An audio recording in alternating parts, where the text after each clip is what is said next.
കാരണം ഞങ്ങൾ 3 പാർട്ട്നേഴ്സായിട്ടാണ് ഇൻസ്റ്റിറ്റ്യൂട്ട് തുടങ്ങിയത്. ആ ഇൻസ്റ്റിറ്റ്യൂട്ട് തുടങ്ങിക്കഴിഞ്ഞപ്പോൾ അതിൽ ഒരാളാണ് മാർക്കറ്റിങ്ങിൻ്റെ കാര്യങ്ങളെല്ലാം ചെയ്തിരുന്നത്, കുട്ടികളെ കൊണ്ടുവരികയും കാര്യങ്ങളൊക്കെ ചെയ്യുകയും ചെയ്തിരുന്നത്. അപ്പോൾ അതിൽ ആ ആളിനെ ചില കാര്യങ്ങളാൽ പുറത്താക്കേണ്ടി വന്നു.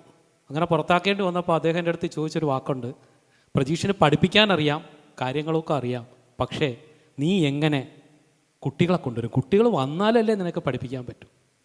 ആ ഒറ്റ വാക്കിലാണ് തുടങ്ങിയത്. പക്ഷേ വിചാരിച്ച കണക്ക് എനിക്ക് നടത്താനായിട്ട് സാധിച്ചില്ല. കുറച്ച് കഴിഞ്ഞപ്പോഴത്തേക്ക് കുട്ടികളെ കിട്ടാതായി. ഞാൻ പുതിയ ഒരു ഓഫീസ് തുടങ്ങിയാൽ മാറുമെന്ന് വിചാരിച്ചു. അങ്ങനെ വലിയൊരു എമൗണ്ടൊക്കെ തുടങ്ങി, ഓഫീസൊക്കെ തുടങ്ങി, എന്നിട്ടും വിജയിച്ചില്ല. അതിന് ശേഷമാണ് എനിക്ക് മനസ്സിലാകുന്ന ഡിജിറ്റൽ മാർക്കറ്റിങ്ങിൻ്റെ കുഴപ്പമാണെന്ന്. അങ്ങനെ പലരെയും വെച്ചു.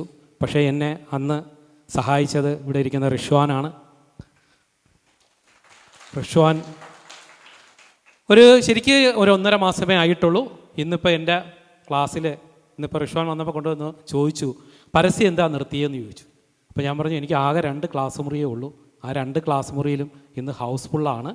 ഇനി അങ്ങോട്ട് വരണമെങ്കിൽ ഇനിയും ഇവരെല്ലാം ഇറങ്ങിപ്പോകണം, അല്ലെങ്കിൽ ഞാൻ പുതിയ ക്ലാസ് എടുക്കണം. ആ നിലയിലേക്കൊക്കെ എത്തിക്കുന്നതും ഈ കിങ്സ് ക്ലബ്ബുമാണ്.